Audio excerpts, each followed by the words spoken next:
Sir painful को हम लोग कैसे समझेंगे, मतलब इसमें रेंज ऐसी रहेगी या फिर इसमें हल्की सी और गिरावट रहेगी, थोड़ा सा उथल पुथल या फिर देखने को मिल सकती है इसमें? और इसी सवाल में इसी सवाल में जोड़ते हुए कि अंकुश सर से भी जवाब चाहेंगे अमित सर के बाद कि इस पेन रिलीफ के लिए क्या करें, फिर क्या इक्विटी की तरफ एलोकेशन बढ़ा दे, क्या करें? नहीं देखो, पहले अमित सर फिर अंकुश सर। नहीं देखिए, क्या है ना, शेर शिकार करने के पहले पहले 4 कदम पीछे आता है, उसके बाद अपना शिकार पे झपटा मारता है और फिर शिकार को छोड़ता नहीं है। अभी इस टाइम फ्रेम पे एक्यूमुलेट करना है चीजें, लोअर लेवल पे आए तो डरना नहीं है, लेना है। लोग निगेटिव न्यूज बनाएंगे, निगेटिव स्टोरी लाइन आएगी, निगेटिव सेंटिमेंट्स आएंगे, फेड चेयरमैन हो सकता है इंटरेस्ट रेट भी हाइक कर दें, लेकिन फियर को खरीदना है और ग्रीड को बेचना है। तो लॉन्ग टर्म इन्वेस्टर स्टैगर्ड वे में बाय करते रहें, जितना लंबा टाइम फ्रेम होगा उतनी लंबी इन्वेस्टिंग के लिए अपॉर्चुनिटीज मिलेंगी। और जो लोग ट्रेडिंग माइंडसेट से वो अपना एग्जिट प्लान बना के रखें, वरना अभिमन्यु बन के इस महायुद्ध में फंस जाएंगे।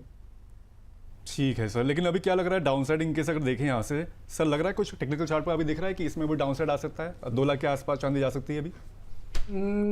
अभिषेक जी, अभी तो बड़ा टफ हो गया। देखिए, कल परसों का भाव 2,28,000 का था चांदी का, आज का लो है 2,17 का।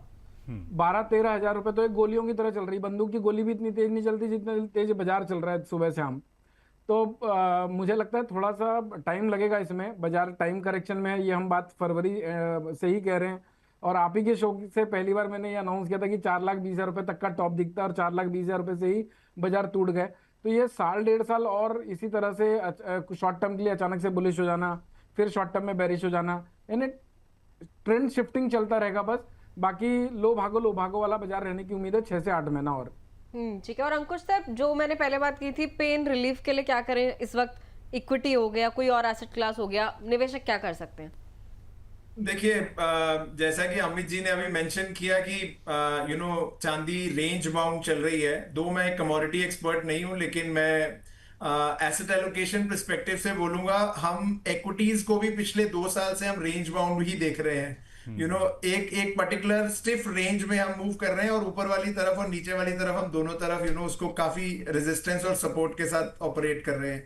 देखिए, पेन रिलीफ मेरे हिसाब से जिस पहलू में मैं ऑपरेट करता हूं, उस हिसाब से चांदी या सोने में हमने 5 से 10% का ही एलोकेशन किया है, और हमारी हमेशा से एसेट एलोकेशन अप्रोच रही है पोर्टफोलियो क्रिएट करते हुए, ताकि किसी भी समय हमें कभी भी ऐसा डिसअपॉइंटमेंट ना फेस करना पड़े, जैसा कि आज की डेट में इन दी शॉर्ट टर्म हमने कमोडिटी में, गोल्ड और सिल्वर में एज अ करेक्शन देखा है।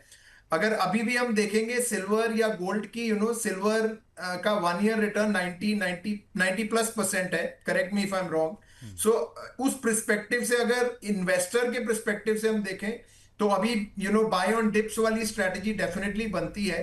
थ्रू दी एफओएफ या फिर आप ईटीएफ के थ्रू अपना एलोकेशन बना सकते हैं, rather than sitting tight and saying whatever अब इतना गिर गया है तो माइट एज वेल पैसा डालना ही नहीं चाहिए इस पर्टिकुलर एसेट क्लास में। ऐसा नहीं होना चाहिए। ये बाय ऑन डिप्स वाला टाइम है। अगर कोई लॉन्ग टर्म नजरिया रखता है और एसेट एलोकेशन में उसके स्कोप है, तो आज की डेट में इक्यूमुलेशन टाइम है और हमको ऐड करना जरूर चाहिए।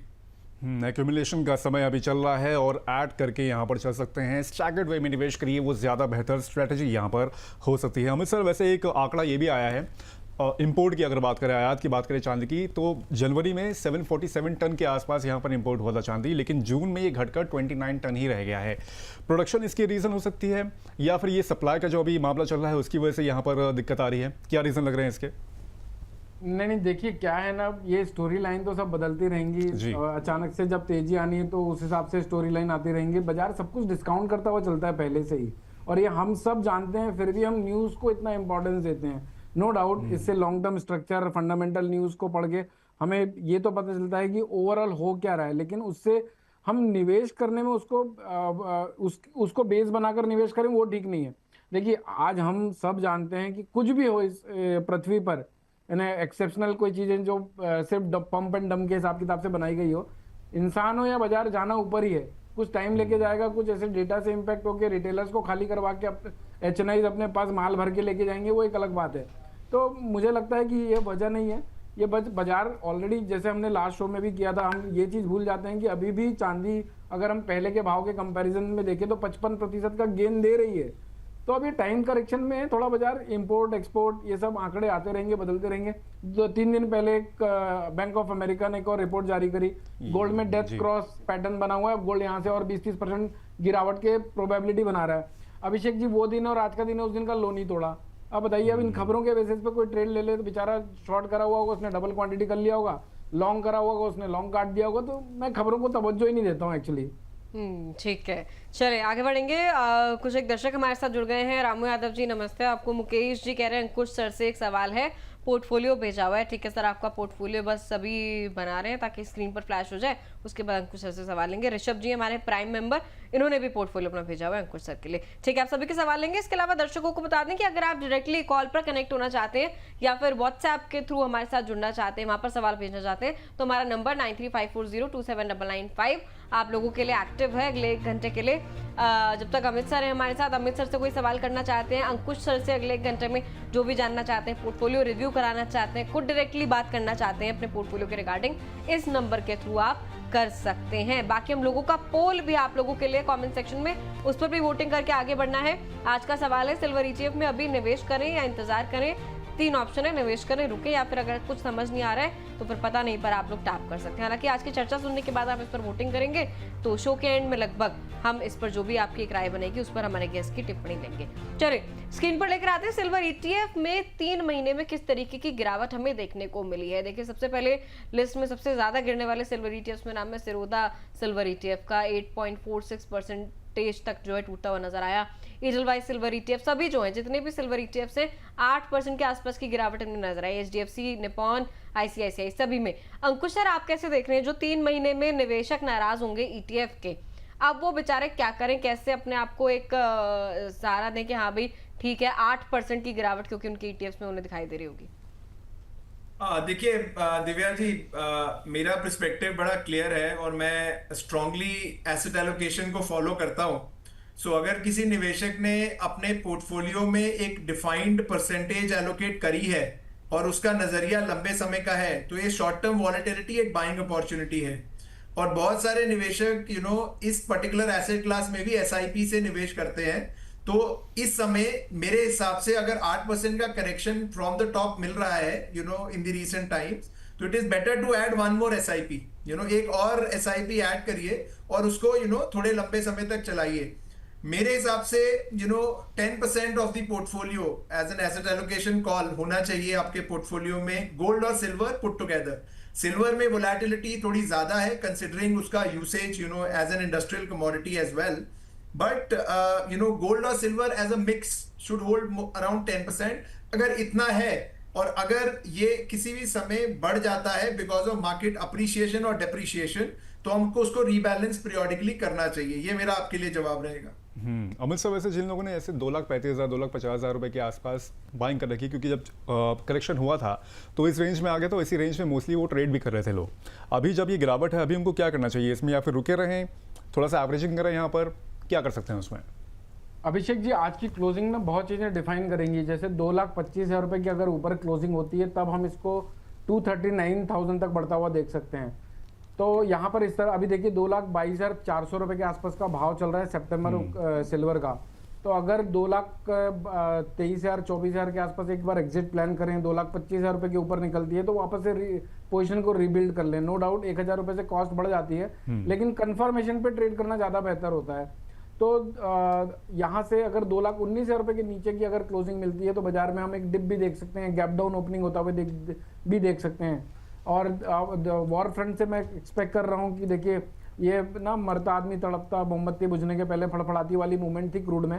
तो अगर यहाँ से सीज फायर की कोई न्यूज़ आती है, क्रूड ऑयल यहाँ से डाउन साइड ट्रेड कराने लगता है, तो हो सकता है हम सिल्वर को और बढ़ता हुआ देखें 2,39,000 तक। ओवरऑल मुझे ऐसा लगता है 2,50,000 और 1,85,000 रुपए तक की एक स्ट्रिक्ट रेंज पे बाजार एटलीस्ट नवंबर तक तो काट सकता है। ठीक है। वैसे अमित सर और अंकुश सर दोनों, आप दोनों से सवाल रहेगा, अगर जैसे कि इंटरेस्ट रेट की हम बात कर रहे हैं, गोल्ड और इक्विटी दोनों ही मार्केट्स पर, दोनों ही एसेट क्लास पर किस तरीके से अलग अलग इम्पैक्ट इसका पड़ता है, और निवेशकों को फिर दोनों एसेट क्लास को कैसे देकर चलना चाहिए? पहले अमित सर गोल्ड और सिल्वर के लिहाज से, खासकर गोल्ड के लिहाज से, और फिर अंकुश सर इक्विटी के लिहाज से। देखिए गोल्ड, एक बार क्वेश्चन वापस रिपीट कर दीजिएगा प्लीज। जैसे कि सर हम बात कर रहे हैं इंटरेस्ट रेट्स की, अगर हाई बने रहते हैं या जो कुछ भी खबरें जो है निकल कर आती है दूसरे दिन लगातार हम देखते हैं हेडलाइन में कुछ ना कुछ आता रहता है, क्या आपको लगता है कि गोल्ड पर इसके इम्पैक्ट कैसे हैं और इक्विटी मार्केट पर क्या कुछ इम्पैक्ट है, वो मैं अंकुश सर से पूछूंगी, लेकिन गोल्ड पर पहले। देखिए अगर इंटरेस्ट रेट जो फेड का भी 29 को मीटिंग होगा उसके बाद ऐसा मार्केट एक्सपेक्ट कर रहा है और एनालिस्ट लोगों ने भी एज्यूम कर लिया है ट्रम्प साहब के ट्वीट आने के बाद कि अब इंटरेस्ट रेट हाइक होने की पॉसिबिलिटी बहुत ज़्यादा हो चुकी है। अगर इंटरेस्ट रेट हाइक हो जाते हैं तो स्वाभाविक रूप से गोल्ड सिल्वर में और दबाव देखने को मिलेगा, क्योंकि गोल्ड सिल्वर का पैसा लोग विड्रॉ करके दूसरी एसेट क्लास में डालना पसंद करते हैं, जैसे बॉन्ड मार्केट में जहां पर इंटरेस्ट रेट ज्यादा है, तो गोल्ड सिल्वर में दबाव देखने को मिल सकता है। लेकिन ऑन द कॉन्ट्ररी मुझे ऐसा लगता है कि एटलीस्ट कमिंग फेड की मीटिंग में ये नहीं होगा, हो सकता है स्टेबल यानी जो अनचेंज्ड रहे इंटरेस्ट रेट, अगर ऐसा होता है तो बाजार में दबाव आने से बच जाएगा। ठीक है, और अंकुश सर इक्विटी मार्केट पे आप कैसे देख रहे हैं, इंडियन इक्विटी मार्केट और जो भारतीय निवेशकों का ग्लोबल इक्विटी मार्केट्स में निवेश है? देखिए अगर इंटरेस्ट रेट में बढ़ोतरी करी जाती है तो it is having a negative impact on equities. So क्योंकि बोरोइंग कॉस्ट आपकी इंक्रीज हो जाती है ओवरऑल, जिसके साथ आपका इंटरेस्ट रेट प्रेशर बढ़ जाता है कॉर्पोरेट्स में और इंडिविजुअल्स में। सो एक्विटीज के पर्सपेक्टिव से ये एक लार्ज नेगेटिव होता है। इसी की वजह से कभी भी जब भी आपने देखा होगा कि जब भी इंटरेस्ट रेट हाइक का न्यूज मार्केट में रूमर्स भी आते हैं तो मार्केट जिटरी हो जाती है और उस दिन हमें एक लार्ज करेक्शन देखने को मिलता है। लेकिन एक बात और भी है, interest rate is one factor but corporate earning is another factor. अगर इंटरेस्ट रेट बढ़ता भी है तो over a period of time corporate earnings अगर कैचअप करती हैं या बढ़ती हैं तो वो इक्विटीज को सपोर्ट करती हैं over a period of time. So investors को प्रैक्टिकली दोनों एसेट क्लासेस में एक्सपोजर रखना जरूरी है। At times it can operate as a contra also, कि अगर वैसे तो interest rate hike is has a direct pressure on gold और silver for that matter, because gold और सिल्वर का अपना कोई यील्ड नहीं होता है, there is no coupon attach to gold और सिल्वर। सो द यील्ड्स अगर बढ़ती हैं तो वो डायरेक्टली इम्पैक्ट करती हैं on gold. So it is a portfolio decision. अगर मैं बात करूं तो एक्विटीज डेफिनेटली कुछ समय तक इम्पैक्टेड रहती हैं but they can catch up अगर कॉर्पोरेट अर्निंग्स बेटर हो जाए। अच्छा ठीक है, एक हमारे व्यूअर हैं जाट करके कह रहे हैं, अमित सर से सवाल है, कह रहे हैं सर जी फ्यूचर की तरह क्या ईटीएफ में भी ट्रेडिंग की जा सकती है या फिर नहीं, करनी चाहिए क्या नहीं, ये होना चाहिए ना सवाल अमित सर। नहीं देखिए अब कर सकते हैं, कोई हर्जा नहीं है जो भी ट्रेड हो, लेकिन करना नहीं चाहिए, वो एक अलग बात है, क्योंकि वो इंस्ट्रूमेंट इन्वेस्टिंग के लिए बना हुआ है और उसमें शॉर्ट सेल करके कैरी करना अलाउड नहीं है, एकदम इक्विटी की तरह काम करता है। तो मुझे लगता है कि अगर प्योरली इंट्राडे करना है और वहाँ देखिए अगर ईटीएफ में ट्रेड करना है तो मुझे ऐसा लगता है चांस पे डांस करने वाली बात होती है कि अचानक से कोई बहुत बड़ा करेक्शन आ गया, उस दिन आपने ले लिया, 3-4% का गेन मिला तो आप बेच दिए, और अगर इंट्राडे बहुत कोई शार्प फॉल एक्सपेक्टेड है तब आप बेच सकते हैं। तो मैंने कंपैरेटिवली जैसे हम फ्यूचर्स को ट्रेड करते हैं वैसा उसमें रोज रोज काम नहीं करना चाहिए।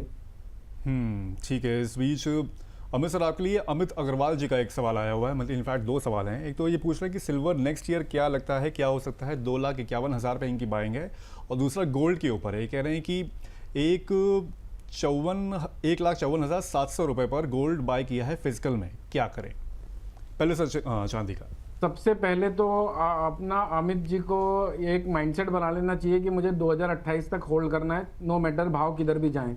1,54,000 रुपये मुझे लगता है कि थोड़ा डिफिकल्ट है, 1,50,000 रुपये तक तो हम एक बार फिर भी देख सकते हैं। तो अगर 1,50,000 1,51,000 के आसपास मिले तो एक बार एग्जिट प्लान कर लीजिए, वापस से डिप मिलता है 1,40,000 रुपये का तो फिर वहां पर पोजीशन रिबिल्ड कर लीजिए। 1,52,000 रुपये के ऊपर निकलता है तब आप फ्रेश लॉन्ग एंट्री प्लान कर सकते हैं, लेकिन 1,50 के आसपास एक बार एग्जिट कर जाना चाहिए। दूसरा चांदी 2,50,000 रुपये अगले साल का क्या प्रॉस्पेक्ट नजर आता है, तो मुझे लगता है ये 2,60,000 और 1,80,000 रुपये के बीच में इसी तरह से ड्रामेटिक रहेगी और स्टॉप लॉस हंटिंग करेगी। शॉर्ट टर्म में बाजार अचानक से बेरिश हो जाना, अचानक से बुलिश हो जाना, कोई बड़ी मूवमेंट स्पाइक को के स्टॉप लॉस हंटिंग होना और फिर बाजार जिस तरह से हम देख रहे हैं उसी तरह का मुझे लगता है कि माइंडसेट रहेगा। और अभिषेक जी ऐसा नहीं कि ये पहली बार हो रहा है, पहले भी हमने बहुत बड़े बड़े फॉल देखे हैं, बहुत लंबा लंबा टाइम का एक्यूमुलेशन देखा है, 2-2, 2.5, 3-3 साल, इनफैक्ट मैंने 8-8 साल का एक्यूमुलेशन भी गोल्ड में देखा हुआ है। तो इस फितरत को एक्सेप्ट कर लेना चाहिए। जो अभी अभी आए हैं कोरोना के बाद या फिर फोमो के बाद जो अभी रैली ट्रिगर हुई थी, उनके लिए थोड़ा समझना में टाइम चला जाएगा। तो हमारी बात सुन के हम भैया मान लो कि एक्यूमुलेशन फिर लंबा चल सकता है। ठीक है। अच्छा, एक हमारे और दर्शक हैं विजय वर्मा, वो भी अमित सर आपसे पूछ रहे हैं गोल्ड सिल्वर में किस लेवल पर बाइंग कर सकते हैं। अमित जी, आपसे लास्ट वीक भी मैंने पूछा था सवाल, लेकिन आपने कोई जवाब नहीं दिया। अरे सर, ऐसा क्यों किया आपने? चलिए आज दे दीजिए जवाब। नहीं, इसकी देखिए, ये क्वेश्चन आने का पहला सूत्र तो आप हैं, तो पहली उंगली आप दूसरी मेरे पे। तो गोल्ड अगर 1,34,000 1,26,000 रुपए की रेंज पर अगर कभी इनकेस मिलता है, चाहे 3 महीने में मिले, 6 महीने में मिले, तो वहां पर एक बार अपॉर्चुनिटी बनती है। इनफैक्ट मैंने लास्ट शो में बताया भी था कि मुझे भी चांदी के भाव को देखकर कभी कभी फोमो आने लगता है, तो भी अपने आप को संभाल के रखा हूँ। मैं वेट कर रहा हूँ 1,80,000 1,90,000 रुपए की रेंज पे मिले, तब मैं वहां पर चांस में डांस करना पसंद करूंगा। और इसकी वजह एक और है अभिषेक जी, जब हम फिजिकल में चांदी लेते हैं, यानी लेके दुकान से बाहर आएंगे और उसी दुकान वाले को बेचने की कोशिश करेंगे, तो 4-5 हजार रुपए का घपला कर देते हैं वो लोग। भाई लेते सस्ते में, बेचते महंगे में। तो 1,85, 1,90 के आसपास मिले, तब वहां पर एक बार घात लगा के बैठेंगे, वहां पर लेने की कोशिश करेंगे। 1,34, 1,26 के बीच में अगर इनकेस कभी गोल्ड गिर जाए तो वहां पर लेंगे। ऐसे लगता नहीं कि इतनी बड़ी गिरावट बहुत ज्यादा सस्टेनेबल होगी, गिर के वापस से उठ जाना चाहिए बाजार। ठीक है सर। चलिए, एक अंकुश सर के लिए सवाल है हमारे प्राइम मेंबर ऋषभ का। ऋषभ कह रहे हैं कि मेरी 9,500 रुपए महीने की 5 SIPs में कर रहा हूँ, क्या 25 साल में 2 करोड़ रुपए जुटा पाऊंगा? अंकुश सर, आप कैलकुलेटर अगर निकाल पाएंगे इसके लिए तो बहुत अच्छा रहेगा। हालांकि मैं फंड बता देती हूँ। पराग पर एक फ्लेक्सी कैप है 2,500 की सिप है, HDFC मिड कैप 2,000 की सिप, बंधन स्मॉल कैप 2,500 की SIP, Nippon India multi cap में 1,000 की सिप है, और मोतीलाल इंफ्रास्ट्रक्चर फंड है 1,500 की सिप इसमें चल रही है। कैसा लग रहा है सर पोर्टफोलियो? और ये जो एक सेक्टोरल थीमेटिक वाला फंड इन्होंने ले रखा है इंफ्रास्ट्रक्चर, इस पर भी आपकी अलग से टिप्पणी चाहेंगे, और एक पराग पारिक पर भी। ऋषभ जी, देखिए, सबसे पहले तो कंसिडरिंग जितना आप अमाउंट SIP में डाल रहे हैं उसके वर्सेस आपने 5 फंड्स में आपने निवेश किया है, तो ये थोड़ा सा आपके पोर्टफोलियो में ओवरलैप का रिस्क बढ़ाता है, तो आपको इसके ऊपर कंसिडरेशन देनी चाहिए। आपने हर एक कैटेगरी को टच बेस करने की कोशिश करी है, लेकिन ये कोई वैल्यू एडिशन नहीं कर रहा, ये आपके पोर्टफोलियो को डाइवर्सिफिकेशन पैरालिसिस क्रिएट कर रहा है आपके पोर्टफोलियो में। अगर आप स्टेबिलिटी के लिए आप एक मल्टी कैप को अवॉइड कर सकते हैं अपने पोर्टफोलियो में, और HDFC मिड और स्मॉल कैप में अपना वो एलोकेशन बढ़ा सकते हैं। इंफ्रास्ट्रक्चर सो फार आपको एक अच्छा ही कंट्रीब्यूशन दे रहा होगा इन द रीसेंट टाइम्स, सो आप इसको कंटिन्यू कर सकते हैं, बट रिमेन वेरी विजिलेंट कि किसी समय सेक्टर रोटेशन अगर होता है तो आपको इंफ्रास्ट्रक्चर से मूव करके एक सेपरेट सेक्टर में मूव करना चाहिए। अप टू 10% इन थीमेटिक आप अपने पोर्टफोलियो में डाल रहे हैं, ये एक जायज एलोकेशन है, आपको करनी चाहिए। अब रही बात आपके टारगेट की, नजरिया लंबा है। अगर मैं ये 12% पर कैलकुलेशन करता हूं तो करीबन 1.6 करोड़ के करीब आप अचीव कर पाएंगे अपने पोर्टफोलियो में। थोड़ा सा फारफेच लगता है, इसका सोल्यूशन भी मैं आपको दूंगा कि आप कुछ करीबन 10% का स्टेप अप करिए अपनी SIP में ऑन अ ईयरली बेसिस। अगर आप ये करेंगे तो आप अपने टारगेट के नजदीक पहुंच पाएंगे। ठीक है सर। वैसे आज हमारी गोल्ड सिल्वर में बात हो रही है, तो इनके पोर्टफोलियो में कहीं उसकी कमी आपको नजर आ रही है, अगर ये लगाना चाहें तो? देखिए दिव्या जी, ये एक पोर्टफोलियो लेवल डिसीजन है और एक इन्वेस्टर लेवल डिसीजन है। एसेट एलोकेशन में अगर हम डिस्ट्रीब्यूशन की बात करें तो up to 10% gold and silver, up to 10% global equities, और अप टू 10% थीमेटिक। ये एलोकेशन के बाद बाकी पैसा आप इक्विटी में डाल सकते हैं, इक्विटी और डेट के एक मिक्स में डाल सकते हैं depending on your risk appetite. So definitely gold आ सकता है, लेकिन इतना भी जरूरी नहीं है कि आपको मैंडेटली एज अ पोर्टफोलियो डिसीजन लेना चाहिए। ठीक है। एक क्विक आंसर सर, और बस छोटा सा, कि वो डाइवर्सिफिकेशन पैरालिसिस करके आपने एक टर्म यूज किया, उसका मतलब थोड़ा सा समझाएंगे? देखिए, what happens is Divya ji, जब आप एक ही फंड में लेट्स से आपने जो पोर्टफोलियो मैनेजर्स बहुत बार ना स्टॉक्स खरीदते हैं अपने पोर्टफोलियो को, हाई ग्रोथ स्टॉक्स खरीदते हैं अपने पोर्टफोलियो की परफॉर्मेंस बेटर करने के लिए। अब जो ये 3 फंड्स यहाँ पे कैटेगराइज हुए हैं, Bandhan small cap, HDFC mid cap, as well as one multi cap which is Nippon multi cap. So largely ये देखा गया है कि अराउंड 40% ओवरलैप होता है स्टॉक्स का इन 3 टाइप ऑफ फंड्स में। बिकॉज अगर मल्टी कैप की भी बात करें, वो स्मॉल और मिड कैप में ओवरवेट रहते हैं to make their performance a bit better. So considering आपके पास सेम स्टॉक्स हैं, आप अपने पोर्टफोलियो में सेम स्टॉक्स खरीदने के लिए 3 अलग अलग फंड मैनेजर्स को ज्यादा पैसा दे रहे हैं, तो आपके ओवरऑल पोर्टफोलियो में कॉस्ट बढ़ रही है और आप ये सोच रहे हैं कि आप डाइवर्सिफाई कर रहे हैं अपने पैसे को और उससे आपकी रिटर्न्स में एनहांसमेंट होगी। So this is why I say it is a diversification paralysis then and value addition in your portfolio returns. Very well explained. इसके अलावा एक सवाल है और मुकेश मुंद्रा जी का, ये पूछ रहे हैं कि चांदी 1,80,000 रुपये आएगी। हालांकि अमित सर ने अब इसका जवाब दिया था मेरे ख्याल से। सर आपने ये बोला था ना कि 1,80,000 2,60,000 की रेंज में यहाँ पर रह सकता है जी। अगर इसको मैं ऐसे पुटअप कर लूँ कि 1,80,000 कब तक आएगा मतलब भाव, तो उसके जवाब में शायद ये एक पर्टिकुलर क्वेश्चन हो जाएगा इसका। देखिए मुझे लगता है ये 2026 के भीतर तो एक बार आना चाहिए। कैसे स्टोरी लाइन बनेगी और कोई बाजार में कभी ये नहीं सोचना चाहिए कि ये भाव नहीं आएगा। अभिषेक जी 2004 से मैं इस बाजार को ट्रैक कर रहा हूँ। -$40 800 रुपये डोमेस्टिक मार्केट में, 11,000 12,000 रुपये का क्रूड ऑयल देख के पहले 7,000 का 8,000 का हाई लग के वापस से 800 रुपये देखा हुआ है। तो बाजार में 4,20,000 का हाई लगा हुआ है, तो 1,80,000 रुपये तक आना कोई बड़ी बात नहीं है। और स्टॉप लॉस हंटिंग की वजह से आना ज़्यादा पॉसिबिलिटी लगती है। तो कब आएगा कैसे आएगा वो तो कहना थोड़ा मुश्किल है, लेकिन हाँ 2026 में एक डिप एक्सपेक्टेड है। कोई ना कोई वजह बनेगी, अचानक से सेल ऑफ आएगा, फिर वहां से बाजार बाउंस बैक करेगा। जैसे 2 लाख एक बार आके वापस से 3 लाख हो गया था, तो उसी तरह की डिप मिलनी चाहिए मार्केट में एक बार 2026 तक। सर एक रीज़न ये भी था, मतलब मुझे अभी याद आया जब हम लोग उसके बारे में डिस्कस कर रहे थे कि जो इंपोर्ट सिल्वर का अभी हुआ था वो काफ़ी उसमें कटौती आई है। एक रीज़न सर ये कि शायद सरकार ने बीच में जो गोल्ड इंपोर्ट पर टैक्सेस बढ़ाए थे उसका भी बहुत ज़्यादा शायद इम्पैक्ट देखने को मिला। हालांकि गोल्ड और सिल्वर दोनों को अगर लेके चलें, और उसकी भी मेरे ख्याल से यहाँ पर थोड़ी सी प्राइसिंग में MCX पर थोड़ा सा फर्क पड़ता हुआ दिख रहा है, या फिजिकल मार्केट में। यस ऑब्वियसली इंपोर्ट में रिस्ट्रिक्शंस लग गए थे। उस दिन मैं लेह लद्दाख में था, इस पर रील भी डाली थी मैंने। लोग सोच रहे थे कि अब डिमांड बढ़ जाएगी, सोना चांदी रॉकेट बन जाएंगे, आई मीन स्पेशली चांदी रॉकेट बन जाएगी। लेकिन उस दिन के बाद सिर्फ 10,000 रुपये चांदी बढ़ी उसकी और 70,000 रुपये टूट चुकी है। तो ये खबरें तब आती हैं जब बाजार एकदम हाइट पे होता है, अपने चरम सीमा पे होता है, तब लोगों को माल पकड़ाने के लिए ऐसी न्यूज़ आती हैं और ये सब चीज़ें एब्जॉर्ब करके रखता है बाजार। तो नो डाउट जो ज्वेलरी को इम्पोर्ट करते थे वो इम्पोर्ट नहीं कर पा रहे हैं अनलेस एंड अनटिल उनके पास गवर्नमेंट अप्रूव्ड लाइसेंस हो। तो ये भी एक वजह है इंपोर्ट में कमी आने की। सर तो इनकेस अभी अगर ख़रीदना हो इनको, क्योंकि त्यौहार का सीज़न अभी शुरू होने वाला है, अक्टूबर नवंबर दिसंबर, ऑलवेज बात है कि शादी त्यौहार सब कुछ इसमें रहेगा। प्रीमियम का भी एक बहुत बड़ा रिस्क यहाँ पर बनता हुआ दिख रहा है। ऐसे में निवेशकों को सर यहाँ पर क्या ध्यान रखना चाहिए जब वो फिजिकल बाइंग यहाँ पर करे? तो नहीं देखिए, अभी एक चीज पता है हमको कि हमारे घर में मान लीजिए नवंबर में शादी और हमको गोल्ड लेना है जी। हमको ये भी पता है कि बाजार का ट्रेंड डाउन है, हमको ये भी पता है कि हम 1 महीने से ज्यादा होल्ड नहीं कर सकते। तो बेटर ये है कि आप खरीद लीजिए और यहाँ पर हेज मार दीजिए ऑप्शन से। तो कम से कम आप उतने प्रीमियम को कैपिटलाइज कर जाएंगे, अपनी कॉस्ट को कम कर लेंगे। तो कुछ शाम दाम दंडभेद अपनी जीवन में जैसे हम लगाते हैं वैसे मार्केट में भी लगाने पड़ते हैं।